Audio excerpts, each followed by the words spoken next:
All right, welcome to Pack Talk Podcast, episode 114. And today we're going to be talking about dogs that are redirecting. They could be redirecting on to you, the handler. They could be redirecting onto you, the trainer, if you're a dog trainer. They could be redirecting onto another dog or something else that's around them. So with that being said, this podcast is going to be great for dog owners that have a dog that is potentially redirecting. Maybe you don't know if your dog's redirecting or will redirect. We're going to give you some indicators that you can look into to figure that out. This is also going to be a good podcast for dog trainers, because as a dog trainer, you are going to deal with dogs that have that ability to redirect, and that can be dangerous, right? They can redirect onto you, so you want to make sure you have good leash handling skills, good body positioning skills, so we'll go through that today as well. And it's me and Chris today. Chris is the lead trainer at Canine Revolution Dog Training. He's been redirected onto by dogs multiple times. So even if you have good leash handling skills, even if you have good body positioning, you know, you can still get into the line of fire per se. Oh, yeah. Right. And that's part of being a dog trainer.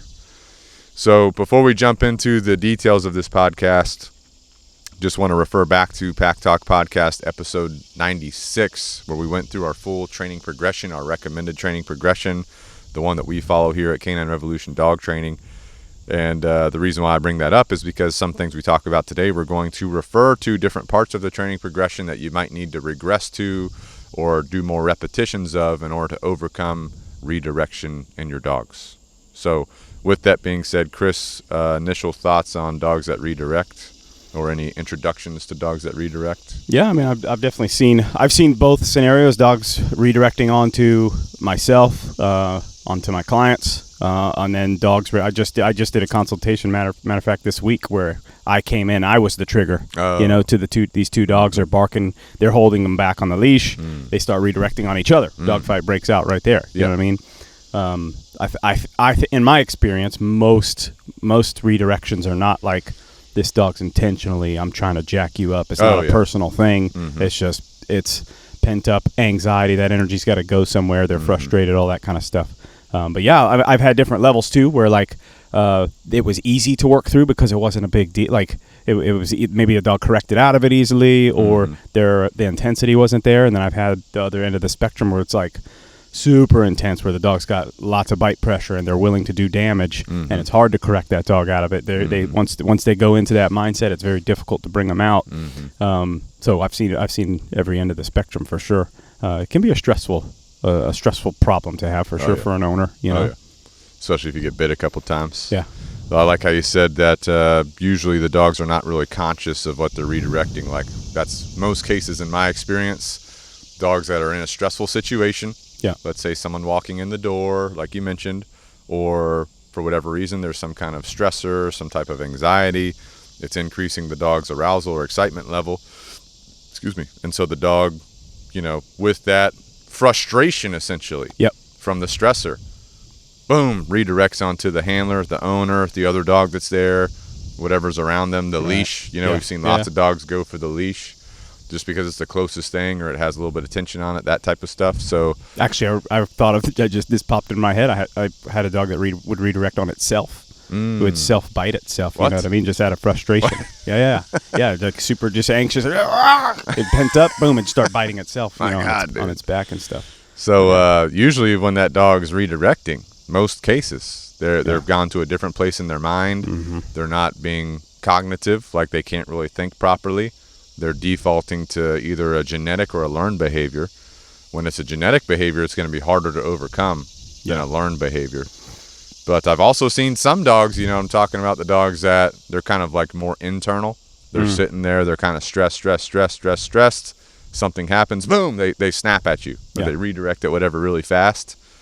And that tends to be like that kind of dog, you know, it's on the brink of not being able to think clearly, but also it's like, you know what I'm talking about? The dog is like looking out of its side eye at you. It's like targeting, you know, before it redirects. Like those kind of dogs, I think they are in a different frame of mind. They are thinking a little bit more clearly. More intentional. Right. Intention behind their actions. The dog that's like to that level where it's like not thinking clearly. Yeah. Right. Also, a lot of people that we deal with, their dogs are fighting. Yeah.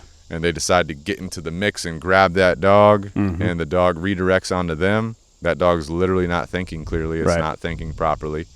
Also, groomers, they got a dog on a grooming table.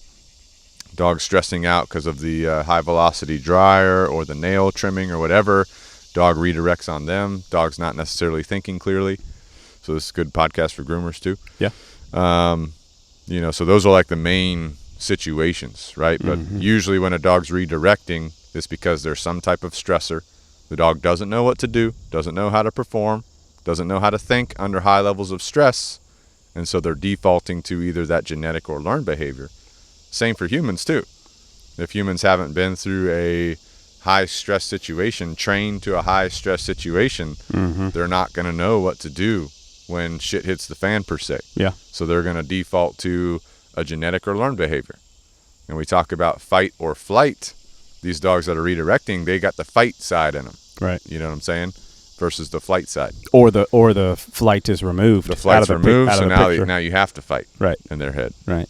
So, but yeah, those are kind of the main reasons why dogs do redirect. I do want to talk about genetic or learned response redirections. So like if you have a dog that's redirecting genetically, like we already said, that's going to be a lot harder to overcome. You can alter that to a certain degree.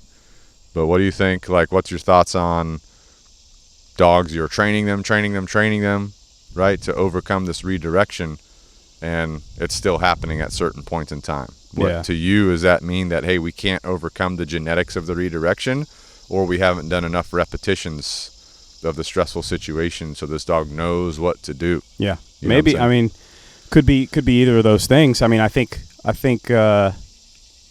I don't know. I like to think that it's just we haven't done enough repetitions. And how many repetitions is that? I don't know. Right. You know what I mean? There could. I mean, it's a lot of repetition. I dealt with this with my dog Vader. You know what I mean? And it was not a quick fix. You know what I mean? But also, like, I had to tweak the way I was training. There was things that, like, the tactic I was taking at that time. He was dog aggressive, reactive at dogs, and he would redirect onto me. But the tactic I'm taking is like I'm shoving him into these scenarios. You know what I'm saying? Perform. Here's a dog. We're close proximity. Correcting you if you react. I'm just building frustration in that tactic. You see what I'm saying? So it wasn't addressing. When I took a step back, worked some thresholds, really pinpointed that progression, and then slowly built up the distance to distraction. You know what I mean? Got closer over time. I saw way better results. You know what I mean? And it was, in that case, it was a matter of repetitions. Now, there was still a factor of he's just not that. Like, there was still a management component. There was still a component where, like, it's just not gone, right? Like, there's not, like, the possibility, like, say, okay, I did X amount of reps for a year. Now he's never going to react at a dog. And now, under the right circumstances, that'll be boom, right back to reacting at that dog or person or whatever thing you're dealing with, you know? Right. So I think there's probably a little bit of both there. There are some dogs that are going to have long-term, potentially lifetime level management.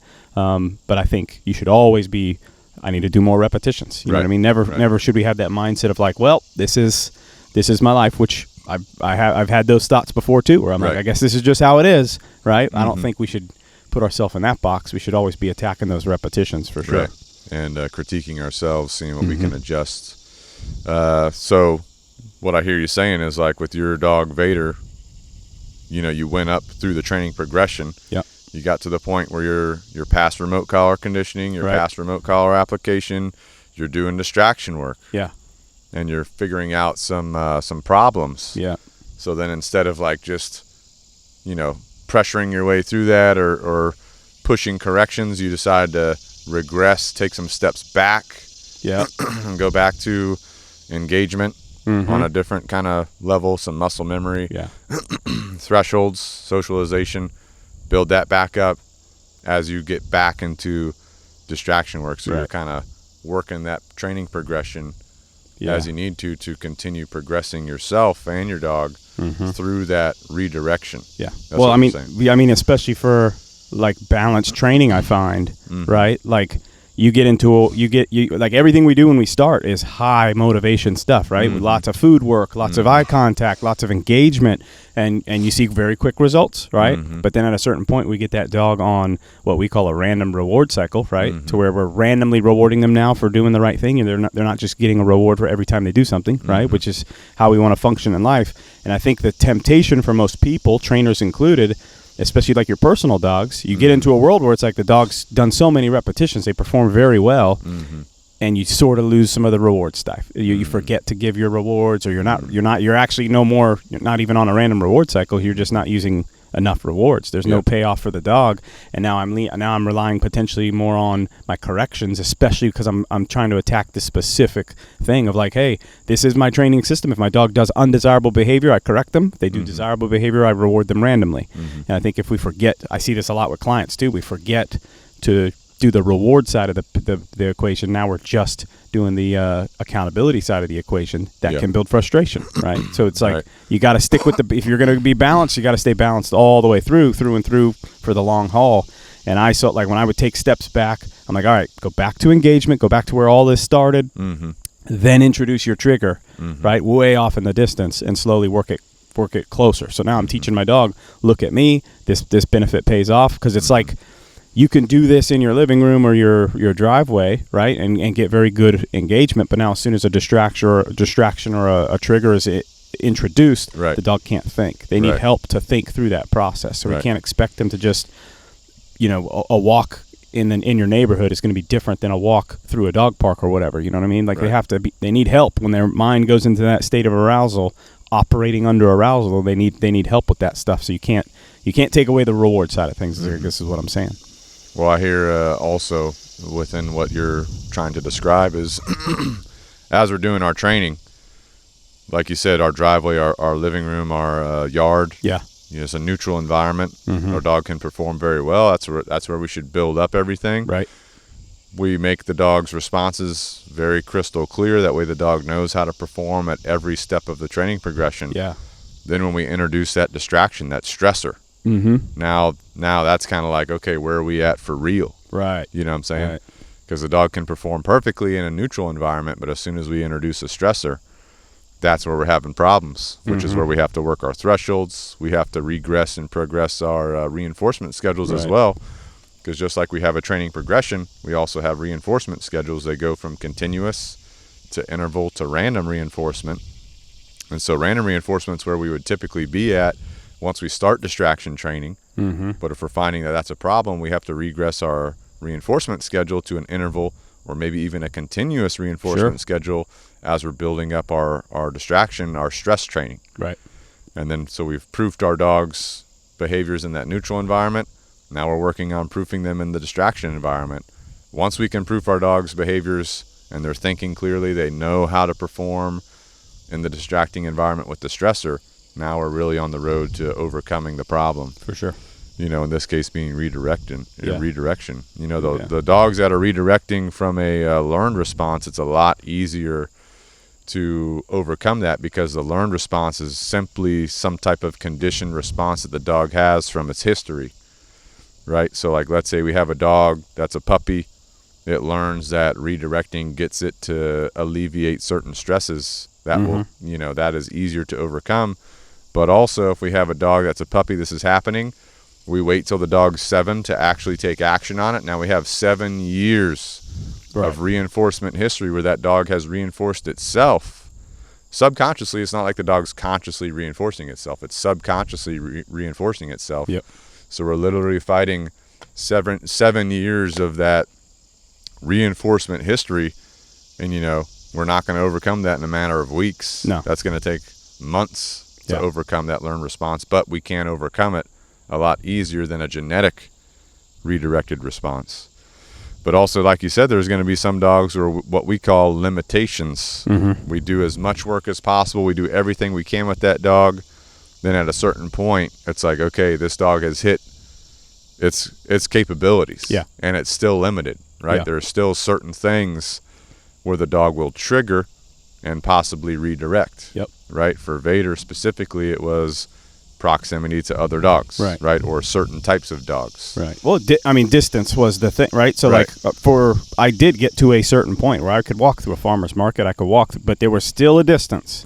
You know what I mean? So that was a lifetime thing for me with Vader. As I'm walking around, I still had to I never could get in that mindset of like, we're good. Right. You know what I'm saying? It was always like, okay, if this dog gets this distance, we're going to potentially have problems. So I have to be able to navigate through a crowd, maintaining that distance, and potentially, if I'm like, this is a very dense crowd, there's a lot of risk that I might not be able to maintain that distance. I'm probably not going through that crowd, or I need to make some adjustments or whatever. Right. You know what I'm saying? Right. So and I was still always working on trying to close that distance, of course. But yeah, we did kind of plateau, I guess. Yeah, that's what we would call a dog's, I guess it would be genetic limitation. Yeah. Where we're like, hey, this dog has done as much work as possible. We would still recommend doing the repetitions to reduce thresholds and continue working on everything.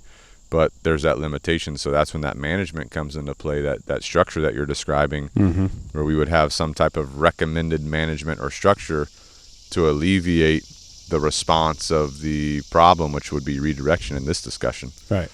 So that does happen, but, I'd say that's a fairly low amount of dogs. Most dogs can work through it. Yeah, for sure.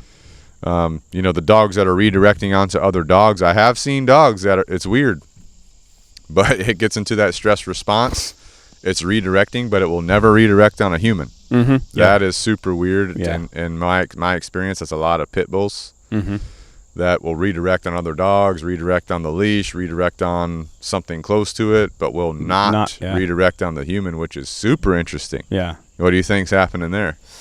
I don't know. I mean, that shit's crazy to me when I see that. Yeah. I mean, who knows? I mean, there could be a lot of complexities going on there. You know what I mean? Because in there, I mean, I don't know. And I've seen other dogs, like not even just breed specific or anything. I've seen plenty of different types of breeds that are like that. It's like no matter what, they do not redirect. And I've had dogs that were like redirecting dogs, hardcore redirect on the leash or hardcore redirect on other dogs. And I like all the way through training, I'm like, this dog won't, like, I know this dog's not going to redirect on me. And there's those dogs where you're like, I don't know. It's probably, it could redirect. He's looking at me, he's like, thinking about it, Yeah. But I mean, what differentiates what goes into the nurturing or raising of that dog or whatever that makes that dog like that, I don't know. It's got to be partial genetics. It's got to be partial imprinting, probably from an early age. Yeah, hard to say. Yeah, that shit's crazy. Because you also have to think when they're in that state of mind, it's not clear thinking. You know what I mean? So it makes sense for it to be easy to redirect onto a human because it's just that is the thing holding me back from. That's the thing causing the frustration. You're on the other end of that leash. The thing I'm trying to get to is over there. You're causing that pent up energy. Right. It's very easy to picture why a dog would redirect on somebody. Right. But to have that dog that's like no matter the stressors or no matter the situation that they don't redirect onto a human. Yeah, that's definitely an interesting thing to think about. Yeah, definitely crazy. So let's say we have a dog redirecting onto other dogs. Maybe we have some training. Maybe we don't have any training. What do we do? What do we do when that happens? Ideally, you don't stick your hands in there. Yeah. Because the closer you are to the dog's radius of where they can make contact with their mouth, so if you're grabbing their neck, grabbing their front legs, that dog can potentially let go or stop fighting the dog that they're with and turn on you just because you happen to be making contact with them. So, I mean, if you have a dog that you know is redirecting or know has the capability of redirecting or you know is capable of getting into a fight with another dog, ideally you already set up your management and structure in place to where that dog is not able to practice that behavior because, remember, whatever a dog is practicing, they will continue to do. So we're trying to, one of our learning theories from the canine side of the house is if they're not able to practice it, it helps us overcome that behavior. Right. So let's say I have a dog that I know will redirect on other dogs or is known to get into little fights with other dogs and then redirect from there. I'm going to avoid those scenarios for now so that I can go through my training progression. And once I get to distraction training, then I'll reintroduce those scenarios to make sure I can work through those properly with the proper training. But let's say you got two dogs that are tussling, they're in a fight, or they've redirected onto each other. You don't want to get involved. You can grab a leash. If the dog has a collar on, you got to be careful. You do not want to stick your hands close to it. So couple tactics. One, if you're by yourself, you can take a leash. You know how the leash has like the handle on the end? Mm-hmm. You wrap that underneath the dog's neck. They're fighting, so you're doing your best to get it underneath the dog's neck without getting your hands too close. You take the leash clip, you put it through the handle, and you cinch it down like it's a slip lead. Now you could attach that to a door. You could attach that to a piece of furniture, something that's stable to control that one dog. You go around to the other dog, you grab its back legs, and you pull them apart. Once they're pulled apart, the one that you have the back legs of might try to redirect on you. So you might have to lift up those legs some more to make the dog kind of off balance. Or you could take another leash and do the same thing with the second dog to get them apart. So that's one thing you can do if you're by yourself. If there's two people, one can be going for one dog, one for the other. Leashes underneath the necks or back legs, pull them apart. But some of these dogs latch onto each other. If you got two dogs that are latched on, most likely that rear leg pull-up maneuver is not going to work. So sometimes potentially you're doing more damage to that other dog. Right. You're just pulling that while he's pulling on this dog's face or neck or whatever. So you might have to put that leash around their neck like a slip lead, put the clip through the handle, cinch it tight, right, and make that dog a little bit uncomfortable by putting some tension on its neck until it lets go.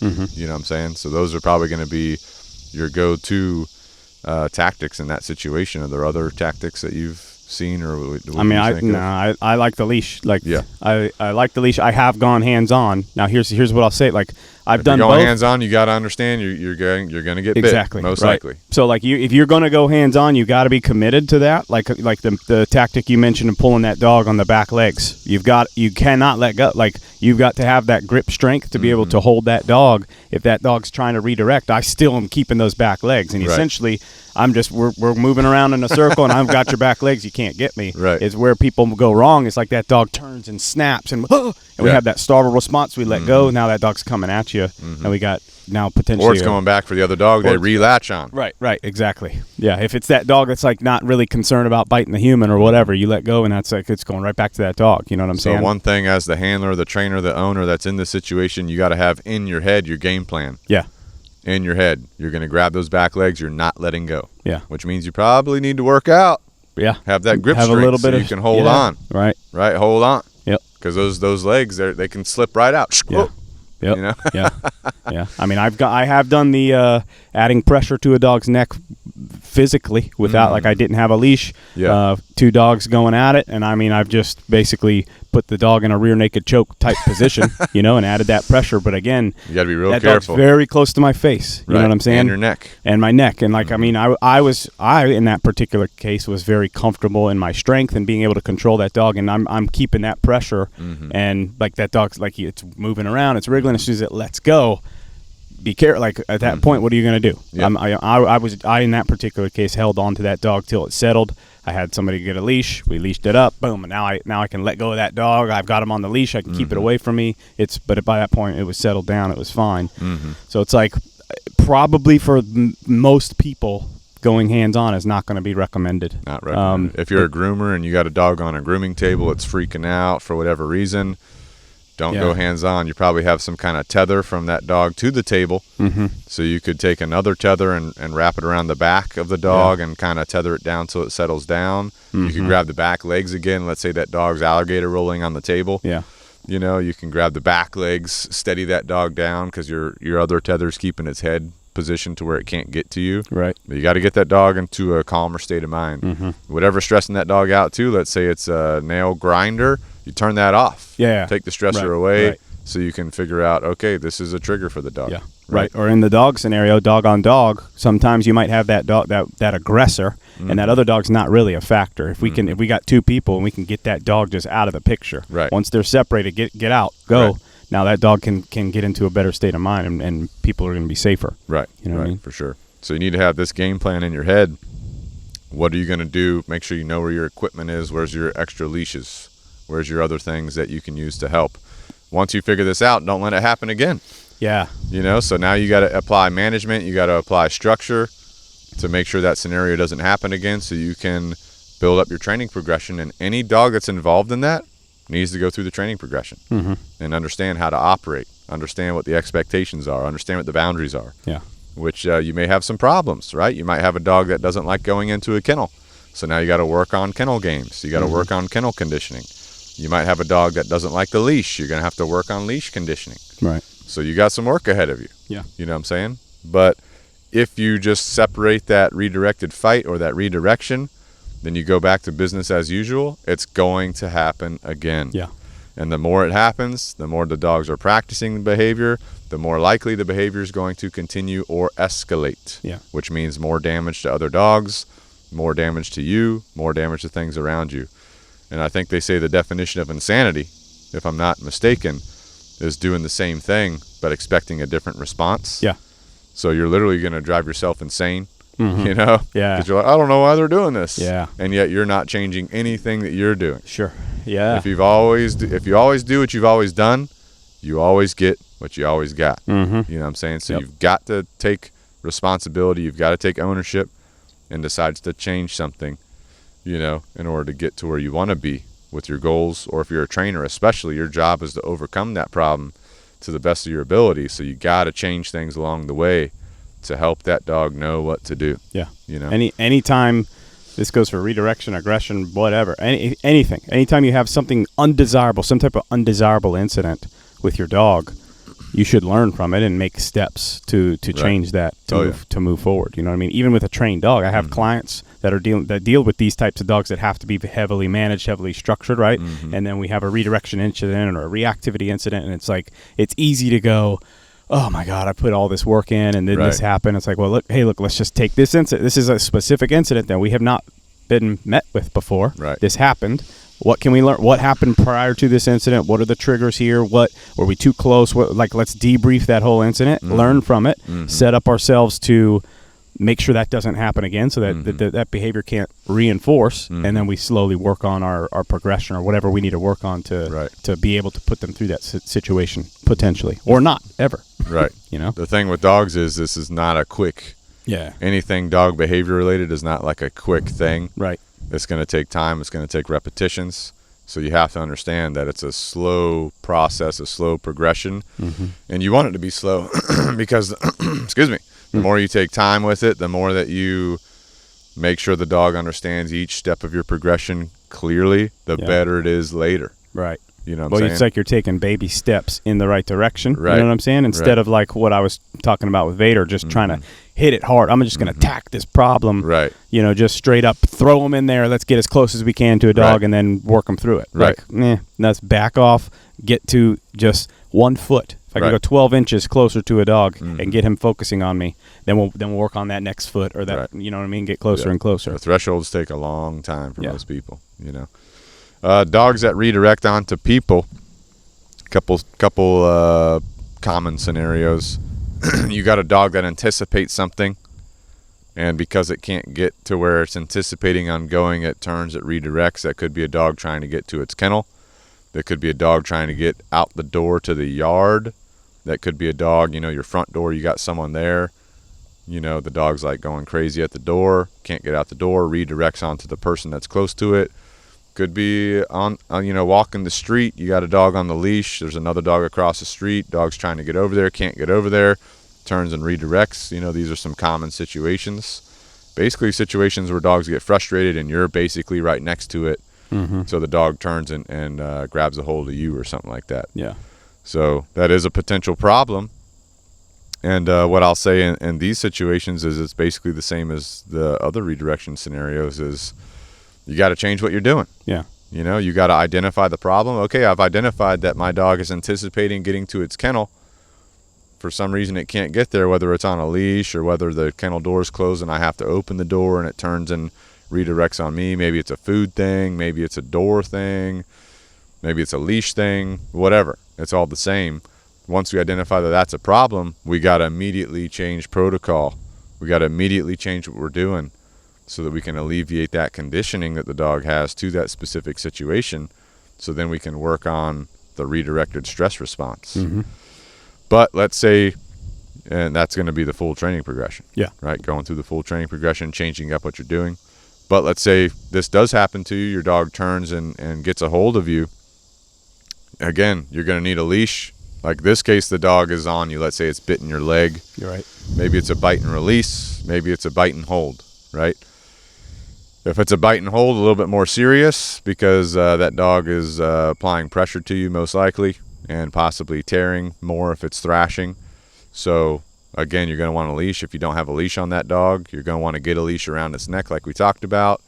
Slip the clip in through the handle end and pull it tight like a slip lead and apply pressure to that dog's neck to get it off of you. Once it's off of you, now you got to extend your arm to keep that dog from redirecting on you again. Yeah. And what can happen in some cases is now that your arm's extended and the dog's trying to get to your leg again, it turns and jumps for your arm. Right. So if that happens, you trying to get the closest thing that you got to quickly move and pull the dog away from your arm. Mm-hmm. So this can be like a battle going on for a couple minutes until your dog is able to de-escalate mentally. Right. You know what I'm saying? Yeah. That's going to be your ideal situation in most cases if the dog's redirecting on you, if it's a bite and hold situation. Mm-hmm. But there are dogs that will snap and release, they'll bite and release, and then they'll do it again. Yep. Then they'll do it again. Then they'll do it again because they're still in that stress mindset. So we have to break them of that stress mindset, which means leash needs to be involved. We don't have a leash on the dog already. We got to put it around their neck somehow, clip through the handle, tighten it down like it's a slip lead, use that to help us control the dog, get the dog into a calmer state of mind. Yeah. I mean, and a lot of dogs have different biting styles that they prefer. Some dogs like to pull. Some dogs like to boom, boom, boom, boom, boom, hit you a couple of times. Some dogs do the bite and thrash kind of deal, you know what I mean? So it's like sometimes you just don't know what you're going to get, especially if this is the first time you're figuring out your dog's redirecting on you or whatever. Right. You don't know what you're going to get, you know what I mean? Right. And I mean, in my experience, and we have a lot of experience with this, like if the dog wants you, they're gonna get you. You know what I mean? I mean, even us as dog trainers, we deal with dogs every single day. We deal with tough cases every single day. So it's like we have a lot of experience with dogs that bite, that have aggression, that redirect, that get pent up, that react, all that kind of stuff, and we still get got. You know what I mean? So it's like you're gonna get got, but I think you also have to train yourself, like we were talking about earlier, on that stress response. You know what I mean? Because if that dog bites you and you freeze up or don't do anything, or we're just sitting there being a victim, essentially, that dog's just reinforcing on that bit. It's dangerous. Like the dog has not learned anything. You know what I mean? You have to get it to the point where it's like, how do I set this up to where this dog does not reinforce? You know what I mean? And what does that look like? It's going to be different for every situation. Who knows? We've done some weird things. You know what I mean? Where I've used leashes to pull dogs through into kennels. You know, just because we couldn't put them in on the front end like a normal dog with a leash or whatever. You got to come up with some conventional stuff sometimes. Right. You know what I mean? Yeah. Well, again, you got to change what you're doing. If what you're doing is not working, you've got to change. Yeah. Because if you keep doing the same thing, you're not going to see any development on the dog side. Yeah. And it's your job as a trainer, as an owner, as a handler to change that dog's behavior so that it can cope with the environment that it needs to be in. Yeah. You know? But, yeah, I mean, let's say this is happening to you. You know, your dog's redirecting on you. If you have that response where you run away, you have that response where you're like essentially thinking that you're a victim, like you said. Don't forget, this is your fault as to why this even happened. Right. It's your fault why the dog even got into that stress response or that frustrated response, because you allowed the environment for the dog to get into that level of thinking. Yeah. Right. If you're a dog owner and you've had your dog since it was a puppy, and you've raised this dog, and this is happening. It's because of the foundational work when it was younger needed to be done a little bit differently, right? Not trying to be an asshole or anything. I'm just saying how it is, right? And I think some people learn this later in life. They have the dog that's 7 years old that's causing major problems. They're seeking help, professional help at that age. It's like we definitely learned a lesson here. I hope they did, because it's like when the dog was younger is when we needed to start training. You didn't have any problems when the dog's a puppy. Problems escalated later. But if we would have done foundational work when the dog's a puppy, it would help us later in life. Right. You know, it would help us avoid these problems later in life. Yeah. Because the dog understands what's expected of it when it's young. Right. Well, and as a puppy, it's more manageable, right? They're usually smaller, they're weaker, they're not as strong. Maybe we perceive it as the dog gets frustrated, they're nipping at me. They're just nip at my shoes. That's what they're puppies. Right. You know, that's this bite, the mouthing stuff. You know what I mean? And it develops, and it gets stronger, and they get bigger, and they get muscular, and they are now 100 pounds. Right. You know, and then now they're like legit causing damage. Yeah, it took us 5 to 7 years to get there. Right. You know, now we're like, oh, we got a problem. Whatever the dog's practicing is what they will continue. So if they're practicing biting people as a puppy, even if it's play biting, that's going to escalate into problems, real problems later if not addressed. And I did a consultation for someone myself recently. They had a nice puppy, right? It's like biting, it's like grabbing things, and they're like, oh, it's playing. I'm like, this is actually dominance. Right. Or they'll say, I kind of low-key hate this, They'll be like, oh, it's just puppy stuff. They'll grow out of it, And I'm like, maybe. They won't grow out of it. Whatever they practice is what they will continue to do. So the biting will only get worse because they're practicing the biting. Yeah. You see what I'm saying? Mm-hmm. You can practice playing with your dog biting on toys, but there has to be a clear line between people and toys. Yeah. And some dogs struggle with that, so you got to make it even clearer to them. Yeah. Maybe you have to limit biting, period. Right? Yeah. But, so anyway, you've got this dog. You've figured out, okay, this dog has this kind of response to stress. You immediately change what you're doing. We would recommend, having a leash on that dog anytime it's outside the kennel.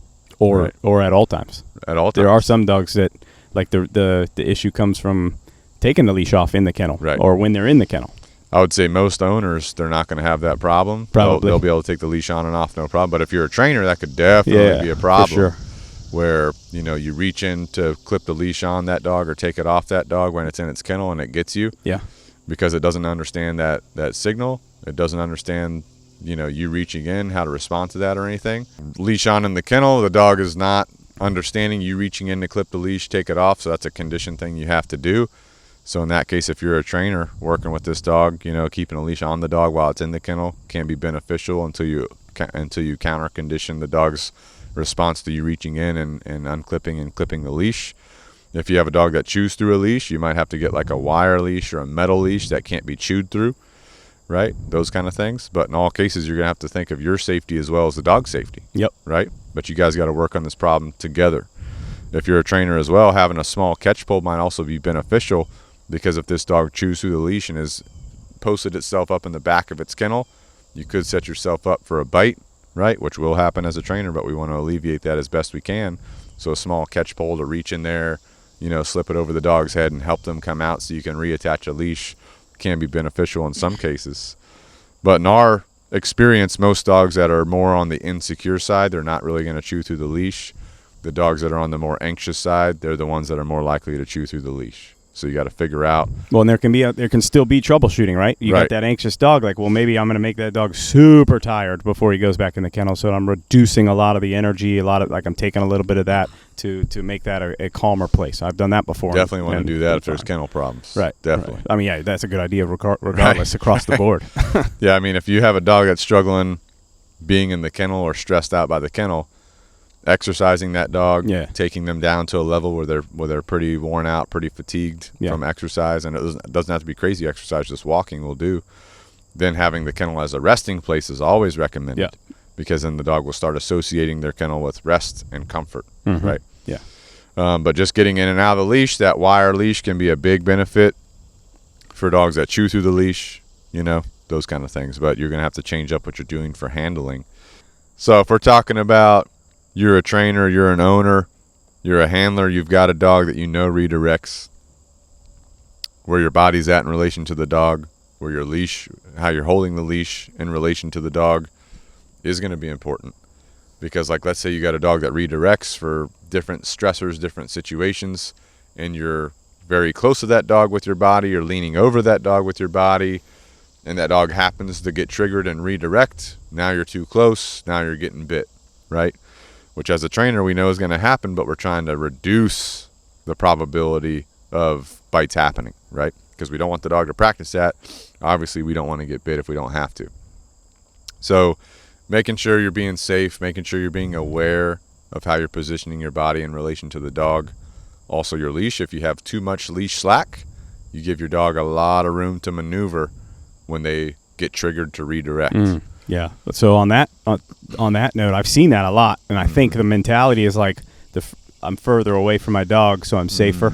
But you don't have as much control, right? So I've seen that a lot with clients. I've seen that with trainers, where it's like we're a little bit sketched. We're a little bit worried about, which trust me, I've been there. All of us have been there. We're like, I'm not sure how this is going to go. I'm a little bit low-key worried, you know what I'm saying? But having a lot of that slack out, you're like, okay, I'm further away from the dog, so you're in your mind, you think you're safer. Right. Which I'm like, I want to be kind of a little bit closer with a little bit of that slack out so that I can react much, much quicker. Because if that dog goes to jump at me, I got to take all that slack out first. That dog's going to get you first. That dog's fast. It's going to get you. Dog's fast. And the dog might get you even with the slack taken out. Right. You know what I'm saying? So I want the slack out. I want to be a little bit closer and see what's what from there, and then I can react, and I'm in a better position of control. Right. I mean, I've had dogs where I'm training that I know they have it's usually like a extremely insecure dog, where they're on their tippy toes everywhere. Right. You know, and so the potential for redirection is very high because they're so on their tippy toes. They're very insecure. They're freaking out about any change in the environment. Yeah. Something changes, you know, they come at you. Those kind of dogs, I've even used a catch pole to help me walk them for a couple days just to get used to them, to get them used to my routine, my ritual, me, all that kind of stuff. And the thing about that is the catch pole just gives me that stable connector to the dog. Yeah. Where a leash, you know, is unstable and will move and things like that. The catch pole is stable. So if the dog does redirect on the catch pole, I can just make sure the dog's like 4 feet away from me with that catch pole. Yeah. With the leash on it as well, right? Until that dog gets used to my routine and ritual. After that, usually the dog will stop redirecting at little changes in the environment. Because you could be out in the yard going potty, for example, bird comes by, makes a noise, boom, that dog triggers. Like there are dogs like that. Yep. But once you get the routine and ritual down, the dog is more likely to not do that. I mean, I've had those, you mentioned those super insecure dogs. I've had dogs redirect onto me from my movements. You know what I mean? I'm bladed or whatever, and I just happen to turn, and they're perceiving that as a little bit of a dominant thing or whatever, and I'm just hanging out. You know what I'm saying? Maybe I'm thinking of other things. I'm getting a little complacent, whatever. But just the way I move, or I say hi to somebody, oh hey, how you doing? My arm jumps up. They're like, what the fuck are you doing, man? You know, like little things like that can just throw them into a mindset where they don't know what to do. They're not thinking clearly, and boom, now you got a fight on your hands. You know? Exactly. All right, moving on here. So, again, just some considerations for safe handling of dogs. You know, that catch pole, never rule out anything. Like the catch pole is not a very common thing for us to do, to walk a dog with a catch pole, but it is a safety factor in some situations, right? Because that leash is, like I said, that leash will move. It's more fluid. A catch pole is a solid thing. Now, with that being said, building up your routine and ritual will help that dog understand exactly what to do. That's kind of a good foundation to start with before you apply other parts of your training progression. But leash handling, you might need to practice without the dog there, so you can attach your leash to a piece of furniture or something, or even clip it to a kennel, right? And practice moving your hands through the leash. Your leash grips, we have a video on our YouTube of our leash grips, so you could practice those, right? Baseball grip, heel grip, right grip, left grip. These types of grips will save you in that oh shit scenario. You know, leash handling is very important. It's for safety of you, safety of the dog. So practice without the dog being there, so that when you hit that oh shit scenario, your body already knows the repetitions and knows how to perform. Right? And then if you have leashes that are old and they're not moving the way they should be moving, you know, replace those with new leashes, right? That way you're at your optimal performance with the equipment that you have. And the type of leash, you know, we like those leather leashes. I've seen those nylon, those flimsy. Nylons are too flimsy. Rope leashes, things like it's like you don't get a good grip on them. You can't get the slack out quick enough. Like all that kind of stuff is a factor for sure. Or you hit a no shit scenario, those will also burn your hands. Oh yeah, rope burn. Or like those nylon ones, dogs will. Oh, they'll chew through those leash, like crazy. They're free. Yeah, absolutely. One bite, that thing's gone. Yeah. So now that we've kind of gone through a lot of, you know, why typically dogs will redirect, what to do when they do redirect, some safe handling considerations. Let's just, you know, talk real quick about teaching a dog what to do instead of redirecting. Again, Pack Doc Podcast, episode 96, we've talked about a training progression, which is what we recommend. But the main thing about a dog that redirects is that dog has to know how to think clearly and how to do certain things when it hits that stress situation.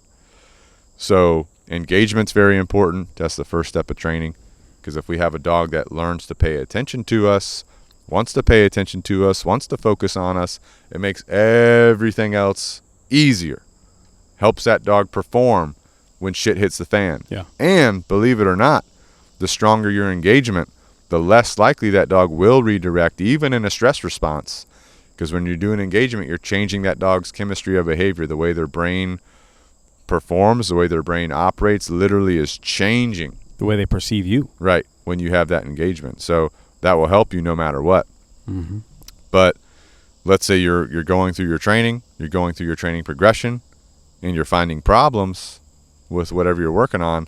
It's always good to take a step back, refocus on engagement, refocus on muscle memory of whatever you're trying to teach it. So the other important piece is muscle memory. Muscle memory is helping your dog develop its ability to perform certain things, move certain ways. Traditionally, it's for obedience, right? How to move into a sit, how to move into a down, and muscle memory work is just going to be luring your dog.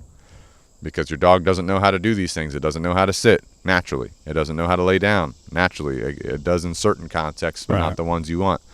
It doesn't know how to come naturally. It doesn't know how to move around your body or step over things or step onto things or walk away from things. So when you're dealing with a dog that redirects, you might have to develop some additional muscle memory that is not your standard, especially if you're a dog trainer. And you got to develop that muscle memory until the dog is very comfortable with it. If you can help that dog's muscle memory be better, you help that dog's ability to think under stress be better, right? So those are two big hitters. And then the other big hitter is going to be response to any form of communication that you're using. So if you're using the leash, you pull on the leash to guide that dog a certain way. If that stresses that dog out, you gotta build up the muscle memory with that. Because when shit hits the fan and you put tension on that leash, you don't want the dog redirecting on you or the leash. You want the dog's brain, body, etc. to understand, oh, I feel tension, I move this way. I don't redirect this way, I walk this way. Yep. You see what I'm saying? Or remote collar work. You know, we're big fans of remote collar work done properly. Right. Of course. Don't use it the wrong way. But if you do remote collar conditioning properly, remote collar application properly, when you hit that oh shit scenario, that stress scenario, the dog wants to redirect, you should be able to use your remote collar to communicate, especially if you're off leash. That's a big one, right? When you get to that off leash stage, you want that remote collar communication crystal clear. Yeah. So as you're going through your processes, your progression, and you get into stress and you apply communication through the remote collar, for example, you want your dog to have a crystal clear understanding of what to do when they feel that. Which means when you're going through your training, when you're building up your progression, you start adding stress in, like low levels of stress. If there's any problems with your communication via leash, remote collar, verbal, silent, whatever you're doing, step back, hash out that communication problem, then step back into that low arousal stress. Oh, yeah. You know, that's going to be a big one as well. Yeah. So your engagement, your muscle memory, your communication. There's many ways to communicate with your dog. You want to make sure they're all crystal clear, verbal, silent hand signals or other silent communication, leash signaling, remote collar signaling. All these got to be crystal clear. Yep. Because when you get to that oh shit stress scenario and you apply communication in any way, you want your dog performing clearly. Yeah. Come out of that stress mentally. See what I'm saying? Also, the expectations apply across the board. I think so many times I've talked about this on many episodes, but people compartmentalize things, right? Let's say my issue is dogs redirecting onto me because they're reactive at dogs. But right. the task that I am doing, right? Let's just say I'm going to grab my dog and I'm going on a walk. You know what I'm saying? There's so many little things that are going on from the moment my dog comes out of the kennel or I put the leash on, right? This is why we do a thing called entry-exit protocols. We make our dogs sit before we open the door. We open the door, they hold the sit. We cross the threshold, they sit again. In the grand scheme of things, right, let's just say you have a dog that doesn't have any issues. Is entry-exit a big deal? Probably not. It's not a big deal if your dog just goes out the door as long as you got your recall and all that other things, right? But when we're talking about these types of cases, I've seen so many times where I'll have a client, well, my dog's still getting reactive and they're redirecting on me and all this stuff. I'm like, all right, let's go on a walk. They leash the dog up from going from their living room to the front door. The dog can't heel. Right, the dog's already in a state of arousal, anticipating all of these other things, and the owner doesn't have any kind of focus from the dog. There's no engagement. So it's like as soon as I see that, I say, "Boop, we're not going on a walk. We're going to walk from your couch or your spot or your kennel to your front door, and we're going to get your dog to heel. We're going to do this through engagement. We're going to do this through accountability. We're going to hold them accountable when they break, and we get that dog, almost in 60 seconds of working them through this. You see the dog level out, right? But then you go to the next step. You go to the door opens, and the dog busts out the door, and it's already looking around the neighborhood like, where's the dogs? Where's this thing? You know what I mean? Right. And what do? We're like, okay, well, yep, we're just shutting our door. We're locking it, whatever, and then we're like, all right, heel. And it's like the training almost doesn't start until, oh shit, there's a dog coming. Heel, come here, heel. You see what I'm saying? It's like, if your dog can't perform in this low arousal state, they need that become like, don't even worry about the redirections or the dog stuff. I need to get my dog to heel from point A to point B in the house. Yeah. You know what I mean? And that's going to be taking some steps back. Even if I've seen this with clients that already have a training progression in place. We got to take some steps back and kind of show that dog how to think in the high arousal. You know what I'm saying? I've definitely had the same thing with clients, and I've told them, like, hey, for now, no walking. Yeah. Right? We're changing our protocol because we're identifying a problem. Your dog's too jacked. Yeah. Coming out the kennel, coming out the door. Can't even go out your front door without your dog freaking aroused AF. Yeah. You know what I'm saying? Yeah. So what do you think's going to happen when you encounter that dog? Exactly. So if you can't be calm at your house, you can't be calm on your front porch, back porch, it's not going to be better walking down the street. Then you start giving these high-level corrections or whatever, you know. Like building up frustration. Dog's already pissed or frustrated or anxious or stressed. You can degrade your training over time, right? If you're doing the wrong things, like if you like what we're talking about. I mean, what I did with Vader. You know what I'm saying? I stopped doing the rewards. I start throwing him into the environment. And I start hitting him with heavy corrections, hoping to correct him out of the behavior. So you're degrading your training. You're degrading your response to your communication, which would be your remote collar at this point in time.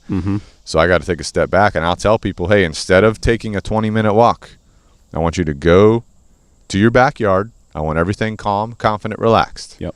I tell them exactly what I want to see from their dog. Do eye contact drills in your backyard. Yeah. Right? And that includes the downstay eye contact drill and the healing eye contact drill, which we have a video on our YouTube about those. So, and I'll send them the video. This is what the drill is. I'll do it with them, and I'll send them the video to refresh them. And I'll say, do this for 7 days. After 7 days, if you can go out your front door and your dog not be jacked AF, then you can proceed on a walk. At any point in time during your walk, your dog gets freaking jacked and is not performing properly, you stop the walk, you go back to an area where your dog can be calm, confident, relaxed, and you do your eye contact drills there. Yep. See what I'm saying? Yep. So I'm helping them.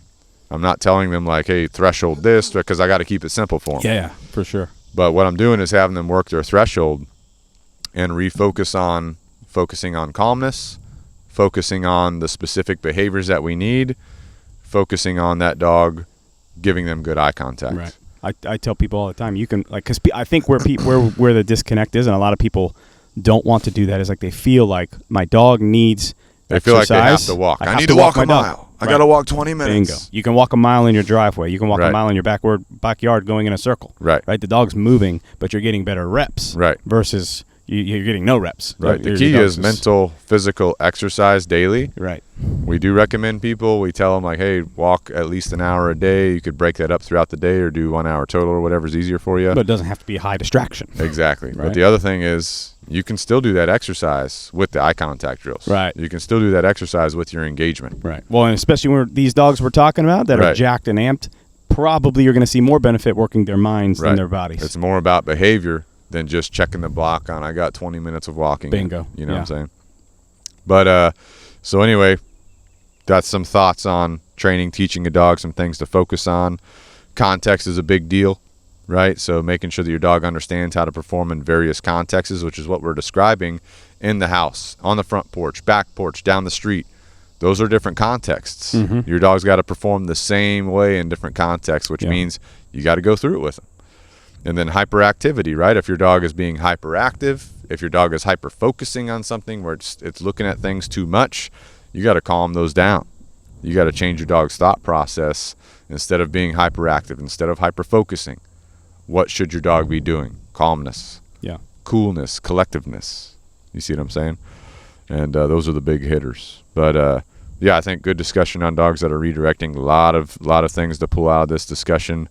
Any final takeaways with dogs that redirect? No, I mean, you just remember you're in it for the long haul. You know what I'm saying? It's not going to be a quick and easy thing. Like, you're going to have to break behavior down more often than not, like I'm not saying you can't do this by yourself, but it is beneficial to have the help of a professional trainer that can help you break these behaviors down, just solely from a motivation factor too. I know when I was working through Vader's stuff as a trainer, you were there to help motivate me. I'd be down. I'm like, dude, we had another incident, and you'd be like, well, you're just helping me open my mind to debrief that incident and how do we move forward. So it helps you stay in a healthier state of mind versus being down all the time. You're like, oh God, here we go again. Always critique yourself. Bingo. Sometimes you need that trainer, that professional trainer to help break things down, critique, because they have a lot of experience. Right. And there's a lot of trainers out there that are not good trainers. There's a lot of trainers out there that are limited in their training methodologies. You want to avoid those people. And we have a podcast on questions to ask a trainer, but ask in general, what learning theories are they using. If they're not using all 4 quadrants of operant conditioning, they are going to be limited, unfortunately. And capabilities for overcoming problems. If they're not understanding classical conditioning, they are going to be limited, because a lot of these responses are also classically conditioned. So having your professional trainer understand that, break that down to you, let you know, hey, we got to change this, we got to change that. They're desensitizing things, they're counter conditioning, they're classically conditioning different responses. So having this understanding is going to be very important. So just keep that in mind, right? But as we get into our wrap up here of the podcast, some of our affiliates, Canine Revolution Dog Training, that's our dog training organization, our dog training team. We can help you, right? If you're local to us, if you're not local to us, we're located in Charleston, South Carolina area. Got this frog in my throat all day today. Got this frog in here. But we're located in the Charleston, South Carolina, Somerville, South Carolina area. So if you're local to us, it's easier for us to get to you, but we have served people all around the country. But with that being said, we also have virtual lessons. We also have virtual coaching for dog trainers. So we can support you and give you other ideas and thoughts and things like that, help guide you on your progressions, help troubleshoot things for you. All you got to do is reach out and let us know that you want to work with us. Our email is info@caninerevolutiondogtraining.com. Our phone number is 843-213-2676. But even if you're not working with us, find a reputable trainer. Find a professional that can help you troubleshoot things and overcome these problems. But in the end, you've got to do the work. You've got to do the work. You've got to make sure every day you're focused on what needs to be done. Remember, if your dog's practicing something, it will continue to do that. So if you keep having problems of redirection, keep having problems of fighting or whatever, it's going to keep happening until you address it. And you got to address it from multiple facets to overcome it fully. So good to go on that, right? But at Canine Revolution Dog Training, we do have board and train programs, so you can send your dog to us. The thing about board and trains, you're still going to have some work to do when they come home. It's not like a programming of your dog. The benefit to a board and train is that we do all the legwork. We build up the foundation. We help that dog understand communication properly, how to handle stressors. We take them through stressful situations and teach them how to perform. But in the end of that dog still has to be transitioned back home to you, and that transition is a context transition. The context of coming back home, we're going to have some work to do, right? And that's going to depend on the dog. Protocols will be adjusted, but don't think that a board and train is your end-all, be-all. It's just the board and train is beneficial for most people because we're able to do a lot of work and then help guide you to do the finishing maintenance when they come home. Our other affiliate, Canine Revolution Apparel. So, if you want to support, you can yourself support the podcast. Gotta wear clothes. You gotta wear clothes. Optional. Well, maybe pants at least. Yeah, at least the loincloth. Yeah. At least the loincloth. Do we have? We need to work on that. Canine Revolution loincloth. But you can go to Canine Revolution Apparel on Amazon. You can get you a Good to Go hoodie. You can get you a Good to Go shirt. You can get you a Canine Revolution logo shirt. You can get you a nice Pitties shirt because October is coming. Get him now. Get those nice Pitties. That way you can support yourself, support breast cancer awareness, support Pitties. Support Pitties. Support Pitties. You know what I'm saying? We love the Pitties. We know winter's coming, so get your hoodies now. It's rainy season. Get your rain jackets now. Get your mugs. Get your water bottles. Whatever you need. Canine Revolution Apparel. Good to go. Our next affiliate, We Feed Raw. So, We Feed Raw is raw, formulated dog food delivered straight to your door. and I got a story. All right. So I got my dogs on the We Feed Raw. I got some of my dogs on 100% raw. I got some of my dogs on a kibble raw blend for budgeting considerations. But, recently we had a tropical storm hit our area, so it shut down all the shipping. Yeah. And during that time, I had a shipment coming from We Feed Raw. Obviously, shipping delays, raw food, that can create a problem because they do ship it with dry ice and everything, and it's only meant to be shipped for certain periods of time. So I was blown away, dude, because I had a box. Mine probably came at the same time yours did. You got a secondary box? Yeah. Yeah. They sent me an email, dude. They're like, hey, your shipment's going to be delayed. No concerns. We've already shipped out another box that will arrive in good condition because your first box got delayed, so it's not going to be edible when it gets there. It was still good to go. Mine wasn't good to go. Oh, no? Mine stunk bad, dude. Really? Yeah. Mine was still, it was not frozen. Oh, yeah? But it was still cold. Oh, yeah. So you got lucky. It's reusable. Yeah. I got an extra box. You got an extra box, dude. You got an extra box, dude. What they the take hell, care of dude? your people. They take care of you. That's what I'm saying, dude. Like that customer service right there. Yeah. They sent me the email. I was like, holy shit, dude. Yeah. They're tracking the storm. They're tracking the impact. They're tracking me. They got me covered, dude. Yeah. So, and that was good to go. Yep. Right? So, anyway, We Feed Raw. There's a bunch of raw food companies out there. We know that raw food is the best food for your dog. We know that it's going to improve your dog's health, your dog's heart, your dog's muscles. Oh, yeah. Your dog's ligaments and tendons, your dog's coat, you name it, it's going to help it. Their brain, their poop. Good poop. Good poop. Real good poop.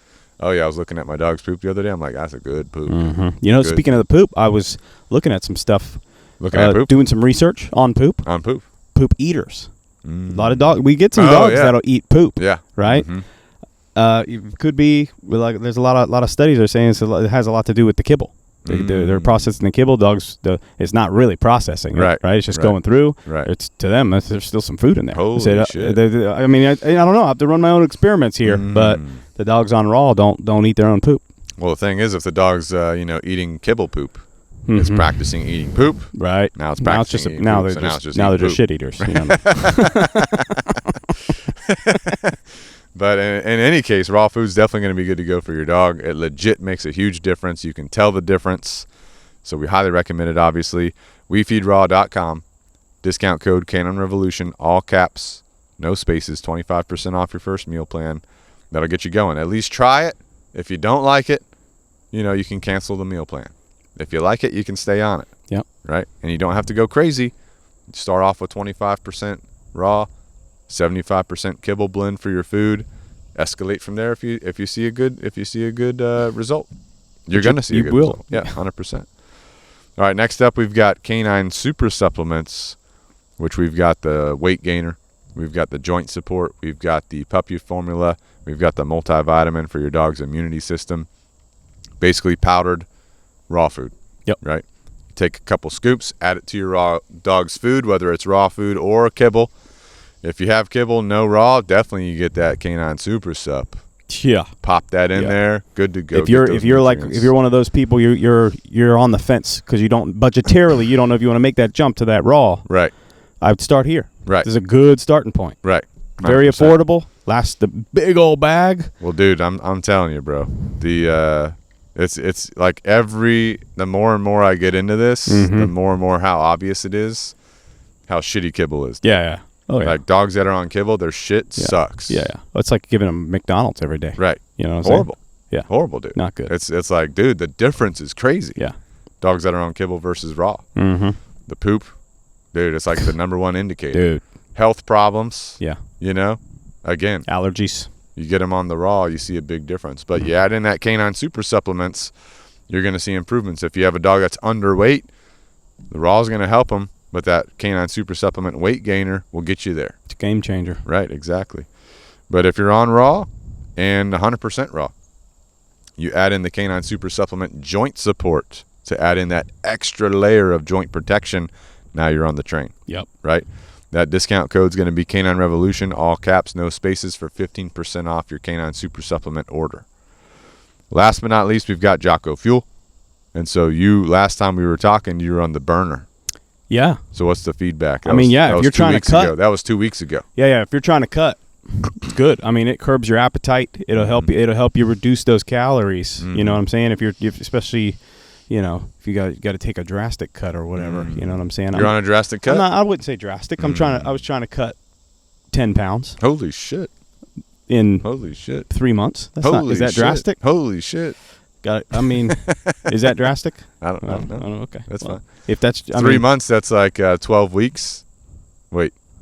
Well, 8, 75 12. days. What's 75 days? 3 months? 3, 6. It's less than 3 months. Oh, okay. But that's about a pound a week. That's normal. Yeah. Yeah, a pound. I got like 3 pounds to go. Yeah. So it helps. Well, the thing about the burner is the main thing it provides is that appetite curb. Appetite suppression. Right. That's the hardest part. Let's be real. I'm a foodie. I like my food. Yeah. And then there are times it ain't quite lunchtime. For me specifically, it's between lunch and dinner. Yeah. Where my appetite, because like for me, I work out in the morning, first thing in the morning. Then I have breakfast. Right. Then I have lunch relatively soon after breakfast. Like I'll eat breakfast around 7:30 ish. I'm eating lunch between 11 and 12, so like a couple hours. And then from 11 to dinner time, usually I have a little snack in there about 3 o'clock ish. But even with that snack between lunch and dinner, dude, I'm getting fucking hungry because my whole day's catching up to me at that point. Yep. I worked out, training dogs. You're working all day. I'm working cognitively. I'm working. So now my body's getting hungry. Right. So for me, when I'm in a fat loss phase, what works out best for me, I take that burner right before I eat my lunch or right after, and I see that appetite decrease. Holds you so over it helps a little me bit. stay focused on my It's goals. like, and if you're like me, you might struggle with the discipline sometimes. You're out doing appointments, you're in that wave of like, oh, I'm hungry. You know what I'm saying? Skittles at the gas station. Now that those gas station meals, that Hunt's Brother Pizza, Brothers Pizza's might good. Be calling to you. Hunt Brothers Pizza's good. You're like, I know I shouldn't do that, right? But now you got the fat burner. You see the pizza sign. You're like, I'm good. Oh yeah, I'm good. Oh, I can wait till I get home. The other thing about the burner too is like the caffeine is what really is appetite suppression. And I think in the Jocko burner it's like green tea caffeine or something. No, I don't know. I didn't look at that part. So it doesn't matter the caffeine. The caffeine is what helps suppress appetite, but it also increases your body's thermogenesis, your body's activity. Yeah. So it does help burn a little extra calories, but burning calories just sitting there. Right.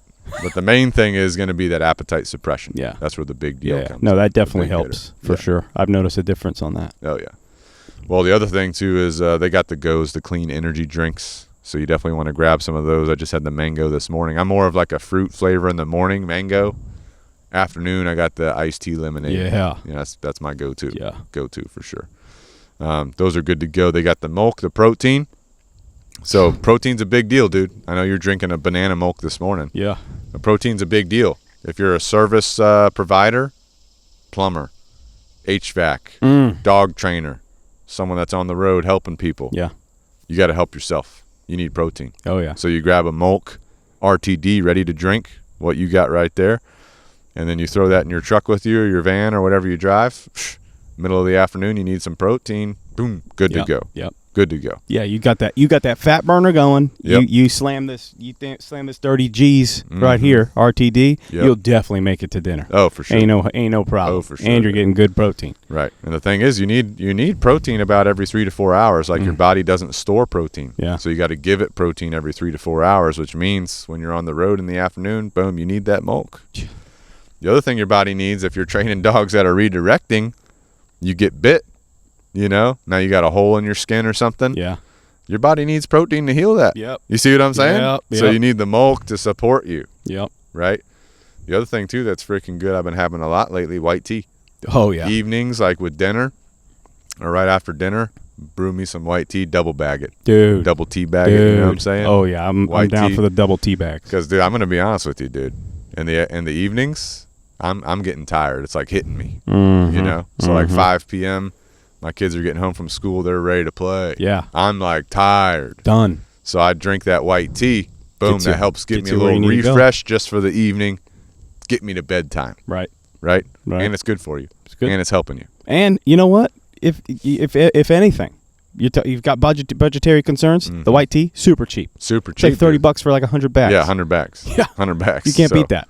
JockoFuel's got whatever you need. They got the clean energy. They got the protein. They got the burner. They got the tea. They got the fish oil. They got the vitamin D. They got the Cold War immunity support. They got the testosterone support. They got everything. Yeah. So go to JockoFuel.com. Their products are superior because I've done comparisons, right? Like figuring out, hey, what's going to be better for my budget? JockoFuel wins every time. Well, they're made in America too. That's always superior. Clean ingredients, good for you, good to go. Yeah. JockoFuel.com, discount code Canine Revolution, all caps, no spaces. That'll get you 10% off your order. So go support yourself, support America. Also, some stores have JockoFuel in them. It's getting there. It's getting better. It's going to be worldwide, guaranteed. Harris Teeter. HEB in Texas. You know, Jakey's in Texas right now. Mm-hmm. He's been going HEB every day, dude. Nice. Yeah, because Erin, his wife, she's like, I don't know why. Like, she's looking at the bank account, right? HEB. I'm like, dude, he's on the JockoFuel, dude. He needs to go. He needs the milk. Wawa. You know those gas stations? If I see a Wawa, I legit go to it just to get JockoFuel. Yeah. I'm like, oh, shit, they got to go. Let me grab one real quick. Mm-hmm. They got the milk. Let me grab one real quick. Good to go. You know what I'm saying? Oh, yeah. So support. All right, don't forget we've got Canine Revolution Dog Training on YouTube. We've got Pack Talk Podcast on YouTube. A lot of the things we're talking about today, we've got examples of on our YouTube channel of showing you different things we're doing to help dogs work through things. Okay, so check that out. Please rate us, review us on your favorite podcast platform. Thank you for your support. Leave us a comment on YouTube, Instagram, if you'd like us to receive that comment. If you comment on Facebook, we may or may not see it. Just depends. And until next time, we thank you guys for your support. We'll see you guys on the next episode. This is Pack Talk Podcast. Out.